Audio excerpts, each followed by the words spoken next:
Some good news for SmackDown as the rating goes up now for 2 consecutive weeks in a row. But the only direction you can go when you're at rock bottom is up. Welcome back, guys, to Fog Wrestling, and that is the only thing that SmackDown has in common with Dwayne Johnson. The fact that their numbers right now are rock bottom, and the fact that Dwayne Johnson used to deliver a rock bottom, because these numbers are shocking. 2 weeks ago, it was the lowest rated SmackDown in almost 9 years. Last week, it was the second lowest rated SmackDown in almost 9 years. And you probably guessed it. This week, it is the third lowest SmackDown rating in almost 9 years. Yeah, it might be slightly up on last week's, but the problem is, last week's was absolutely shite, as was the week before it. So who cares if you're marginally up on a shite number? I mean, who cares if you've got a higher IQ than your two best friends, if their IQ is 65 and 66 respectively? If you have a 67 IQ, you're not going to exactly start doing laps and celebrating about how intelligent you are. No, because you'd still be a dumb motherfucker. You're just slightly smarter than those guys. And the people that like these shows must be dumb motherfuckers. Oh, be positive, don't be negative. The numbers don't lie, man. How can you be positive about this? Stars?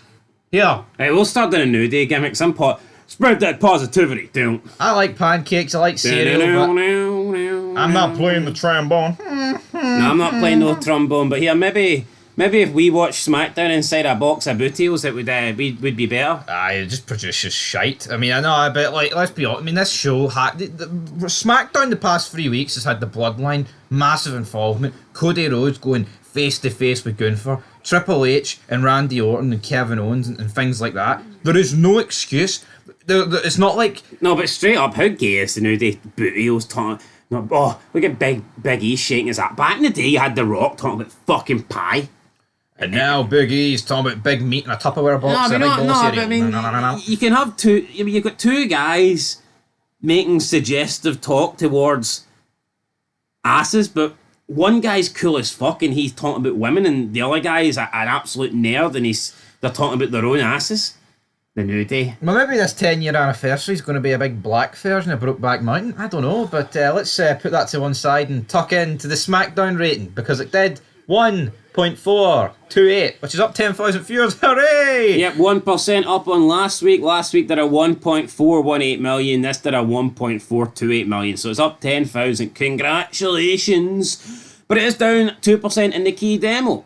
Last week did a 0.43. This week did a 0.42, so slightly up in viewership, but slightly down in the key demo. But these numbers are still down overall when you look at the past 4 trailing weeks.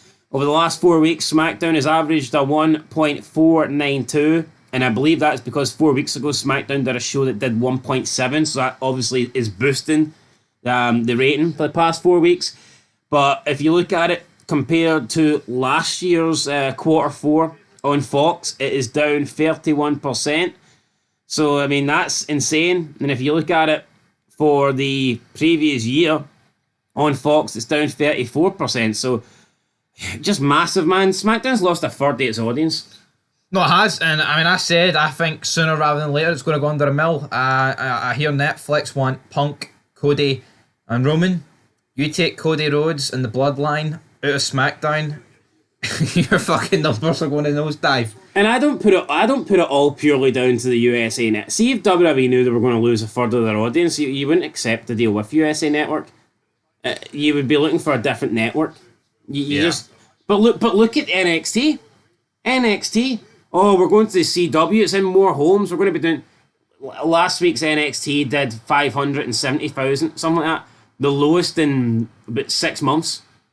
Honestly, it doesn't matter what channel you're on. Yeah, it can help, but people just use excuses. See, being in 72 million homes, it ain't worth shit if you can't get people to watch it. You could be... NXT, right, could be in just 1 million homes, but if everyone watches it, that's good.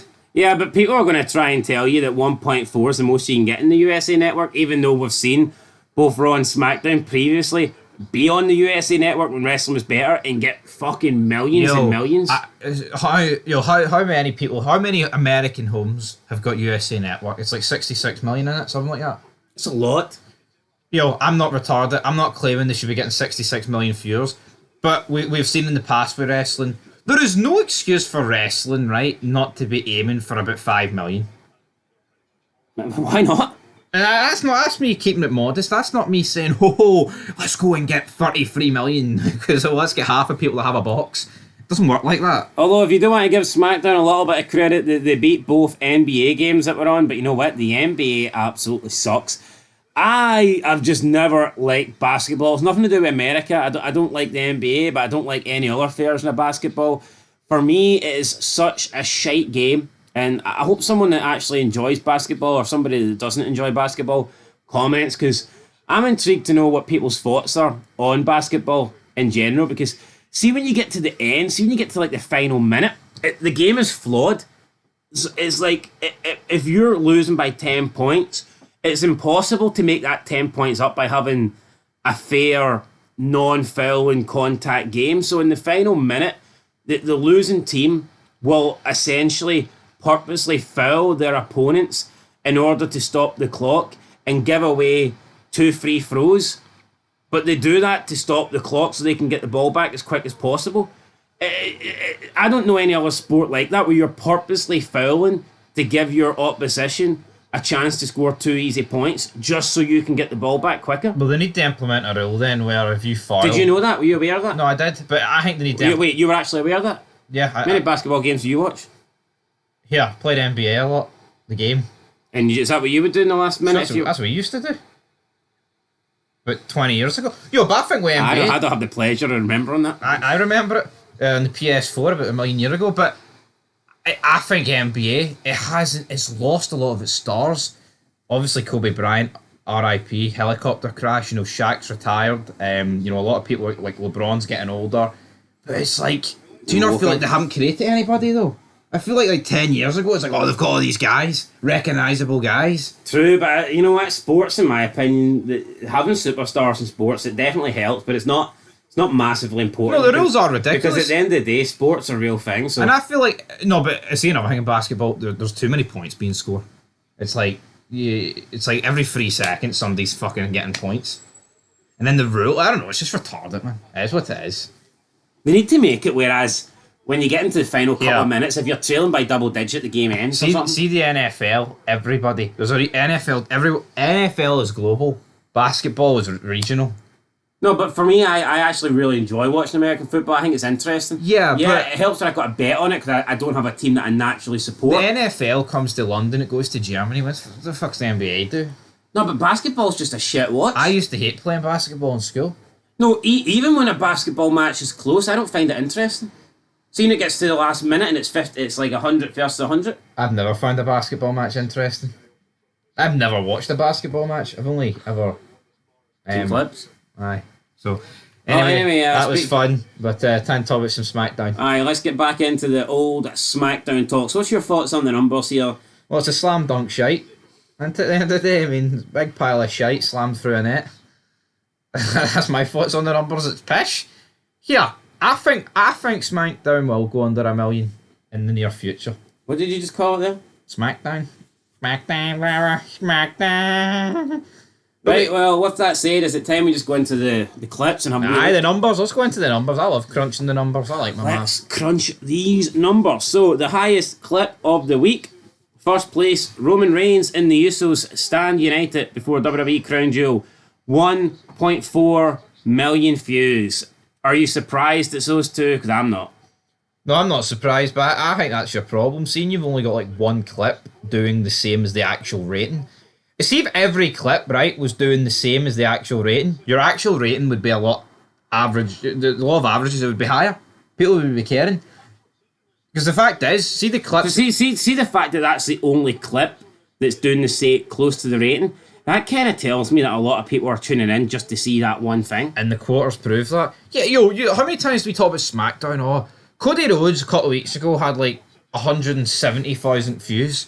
And he was like the 8th worst performing clip. That's awful. But it's like, see if a clip's got 140,000 views. How many people out of that 140,000 are going to watch for that sole clip? Yeah, I mean, not that many. But when you factor in the 140k into the 1.4 million, everyone's going to tune in for the 1.4 million over the 140k every day of the week. Like you said, if SmackDown was delivering more clips, let's say it had 5 or 6 clips that were getting 1.4 million or at least over 1 million, that would suggest that there's more stuff on SmackDown that is worth watching, more stuff on SmackDown people are interested and invested and want to see. Therefore, overall, more people would be watching the duration of SmackDown rather than just trying to tune in for whatever quarter Roman Reigns is going to appear in. But before we move on, Roman Reigns, 1.4 million. The Usos and Reigns reunited, standing together. Bobby Lashley, last week, his appearance in AEW, also got 1.4 million. Yeah, so Big Bobby delivering. I mean, that is a debut at the end of the day, and this is just. But I mean, this is the OG Bloodline reuniting. Yeah, the fact that Bobby's went toe to toe with it's pretty good. Yeah, but that tells me that at least AEW know that they can match WWE. Yeah. Now, obviously, Bobby Lashley's numbers will go down because AEW will ruin him. But if I was Tony Khan, that would make me look and go, here, that proves that we've got the potential to at least match what they're doing. Bobby Lashley will be an afterthought in about a month. Yeah, but the potential's there. Yeah, but he's not going to take it. It's all right, Tom, about the potential. I'm not booking it. I don't have the pen. See, if I had the pen... Well, here, I'd be a bit more concerned if I debuted Bobby Lashley and he got 200k views. I'd be like, well, that's a fucking... that's a botch. Nobody cares. But not the reality is, he may as well have got 200,000 views. Because they're not going to do fuck all with him. Well, the reality is... Look at Mercedes Moné. Oh, 1 million views on her first clip. She could have got 1 view.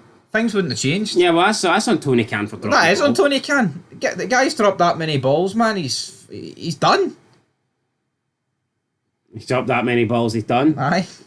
There's going to be a cool analogy in there. I went, nah, I can't think of anything. Triple H is let's not bury Tony Khan. See Big Nose, bastard Triple H, he's just as bad. Yes, anyway, let's look at the second highest clip then. What have we got? We have Kevin Owens and Gunther attack Cody Rhodes and Randy Orton, 457k. Boring. Nobody cares. Third place, we have Nia Jax launches briefcase attack after Liv Morgan beats Tiffany Stratton, 388k. Don't really care. Tied in 4th and 5th place respectively, we have full match, Cody Rhodes and Randy Orton versus Imperium, and Tiffany vows to dethrone Nia Jax or Liv Morgan. Both got 363k. Not a lot happening there. 6th place, Solo Sikoa speaks. He says Roman Reigns and the Usos will acknowledge me. 321k. Poor number. 7th place, Io Sky wins a fatal 4-way en route to Crown Jewel. 324k. 8th place, Bayley and Naomi defeat Candice LeRae and Indy Hartwell. Indy Hartwell's last match before being released, I believe. Yep. 154k. And then in 9th place, B-Fab slams Elton Prince as Street Profits defeat Pretty Deadly. Nothing to see here. Just another woman beating up a man, and nobody cares about it. 127,000 views. But here, another black woman looking strong under Triple H. That is it. But again, it's just women attacking men, and we've seen it on the show again with Nia Jax hitting Dominic Mysterio. They're not allowed to do anything about it. And I tell you what, it actually draws. See if that was Elton Prince batters the fuck out of B-Fab. Bet that'd have like 500,000 views. Probably. But here, same with Dom. The three lowest clips of the week on SmackDown, all featuring the women. Io Sky winning the Fatal 4-Way, Bayley and Naomi defeating Candice LeRae and Indy Hartwell. That's another problem. And B-Fab slamming Elton Prince. Now, some people will say that the Tiffany Stratton stuff and Nia Jax did well, but I mean, I would argue that is because of the inclusion of Liv Morgan in the Judgment Day. Yep. Yeah, absolutely. And the Judgment Day has proven that over the past 2 years that it is one of the more higher feud things on Raw. See if that's just a straight up Tiffany Stratton, Nia Jax promo and there's no Judgment Day involvement, that the numbers are probably just as low as the other 3 women stuff. Totally agree, but I mean, 9 clips, 5 of them are women. You've got, Cody Rhodes in a full match tag team match with Randy Orton against Gunther, a world heavyweight champion in his group. is getting outdrawn by Nia Jax in the Judgment Day. Is that not alarm bells? Alarm bells ringing. Solo Sikoa cutting a promo on Roman Reigns in the Usos, getting beat by that as well. How? Yeah, wait, I think we've buried Roman Reigns for too long. Roman Reigns can bring in a number. He can bring in a quarter. I'll give the guy credit. As much as the guy's jawline does piss me off, they have created someone in him. He's just nowhere near the other guys they've created previously. No, here, Roman Reigns is a big deal and he can pop a number. I just don't rate the guy. I just don't think he's that good. I don't enjoy his promos. Yeah, but see when Gunther comes out and says that Cody Rhodes is the poster boy and he's this and he's no, the big Roman draw. Reigns Roman Reigns fucks all over Cody Rhodes. Yep. Cody Rhodes is a little bum. And him coming in trying to take the success that Roman Reigns has had. Roman Reigns is the guy that the machine's pushed. So it is what it is, but aye, these numbers. Rage in the Machine. It's time to wrap this up. We're back with the quarters very soon, and the quarters will paint the exact same picture where the bloodline will have the best ones and the women will probably have the worst ones. So until next time, your thoughts down below, and peace.